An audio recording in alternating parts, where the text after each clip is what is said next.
Hi and welcome to the channel. Today I wanted to talk about why I switched to the AD100 and why you might want to consider it too. When Godox first announced this light back in January, it received a lot of criticism just because of the pricing, which was almost identical to the non-pro version of the AD200. So it didn't seem like it would make sense to pay the same price for, in theory, half the power. However, there was a couple of reasons that I wanted to look into this light, and after seeing some testing done with it, I decided to completely switch over to this light. One of the main things I think, that can't be stated enough is the size of this light. This light is super tiny, it's about the size of a soda can, so it's really easy to pack around, 3 of these lights or even more into any kind of camera bag that has a spot for a lens, because it's about the same size, so that makes it really versatile and easy to carry around. And the original AD200 was already considered pretty small, where it's a little bit larger than an extended speed light. To me, sometimes that's worth paying a little extra for the convenience of having something that is just so easy to throw in a bag where you would normally put a lens that maybe you're not going to use for that shoot. Now the second area that I think one might want to consider this is if you're heavily invested in the round head.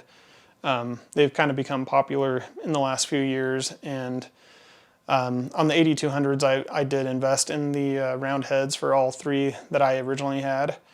And one of the main reasons, though, is it has the magnets built in for quick modification. When I was using speed lights, I was using the MagMod system. The round head made it so that you didn't have to have that big bulky thing around the flash head, and just easier to carry around. I love how quick it is to just throw a gel on a light. And so for me, with the AD200, I didn't use any of the other heads other than the round head. And this is where the AD100 shines. If you look at the other YouTuber, Rob Hall, which I'll put a link in the description, he did some tests with the AD100 versus the AD200, and the round head on the AD100 actually produces more power than the round head on the AD200. So regardless of the the flash power, if you go strictly on the watts, the AD100 actually produces more output than the AD200 with the round head. Now, if you are using the bulb, bare bulb, or the Fresnel head, the AD200 is more powerful than the AD100. But for me personally, I like like I said, being able to quickly modify the round head with the magnetic accessories, and so I hardly ever use those other heads. But so I would say if you're looking at the other heads, and go for the AD200. But if you're strictly looking at the round head system, I think the AD100 is the one to go with. Not only with the increased flash power there, but the AD100 also has the zoom option of a traditional speed light. So you can focus the light even more so, whereas the AD200, you cannot zoom it at all. You're just locked in at the, the default zoom setting is. And so this makes things like the snoot accessory a little more usable, as the one that Godox has for it doesn't snoot very, doesn't channel the light very as focused as it could. I'm surprised they haven't actually updated that accessory to go in a little bit more. So one of the other things, that people might want to see is kind of how it works outside. I mostly do stuff in studio, but I do occasionally do some stuff outside.